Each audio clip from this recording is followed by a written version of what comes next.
नमस्कार शिवाय दोस्तों, हर हर महादेव। स्वागत है आपका मेरे यूट्यूब चैनल रुद्र शक्ति दर्शन में। आशा करता हूं कि आप स्वस्थ हैं, कुशलता से होंगे।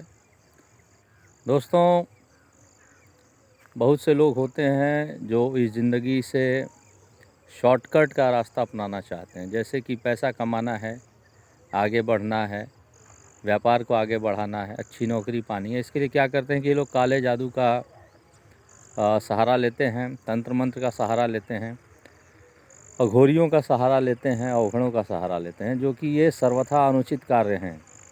अगर जो आप अपने कर्म को छोड़ के यही सब कर्म करेंगे तो आपको मुक्ति नहीं मिलने वाली है। और आपकी आने वाली जो पीढ़ी है, बता देता हूँ, ये अगर जो इसमें थोड़ी सी भी त्रुटि हो जाती है आपकी, अगर जो आपने अनावश्यक कार्य किए हैं इसके चलते, काले जादू से किसी के भूत प्रेत की बाधा उत्पन्न कर दी आपने, किसी का अकाल मृत्यु आपने निश्चित कर दिया उसके द्वारा, तो ये गांठ मान लीजिए कि आपकी मुक्ति तो बिगड़नी है, आपको नर्कलोक का भागी होना ही होना है। नर्कलोक भी नहीं जाएंगे आप, इसी पृथ्वी लोक पे ही प्रेत योनि में, पिशाच योनि में घूमते रहेंगे और आपको कोई मुक्त नहीं करा सकता। दूसरी बात, जिस संतान के लिए आपने ये कुकर्म किए हैं वो संतान कभी सुखी नहीं रहेगा। कुछ न कुछ बाधाएं आती रहेंगी, मिर्गी के दौरे हो जाएंगे, पागलपन हो जाएगा उसको, और कोई भी आप कार्य करेंगे तो हमेशा ही वो अनुचित होगा, उसमें सफलता नहीं मिलेगी, हानि ही हानि होगी, और शत विक्षत आपकी पीढ़ी दर पीढ़ी उसको भुगतेगी।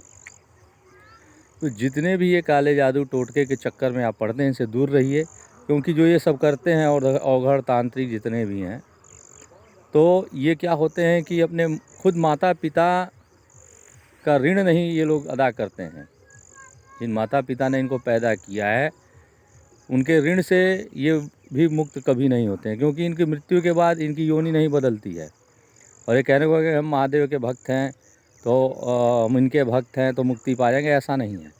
अगर इनके माता पिता व्यथित होकर मरे हैं इनके कर्मों के चलते, तो इनको कोई भी सिद्धि इनको पार नहीं कर सकती है। इसके बाद इनको आना ही है इसी प्रेत योनि में, तंत्र मंत्र में, इसी योनि में भुगतेंगे, पिशाच बन के, ब्रह्म राक्षस बन के, नर पिशाच बन के।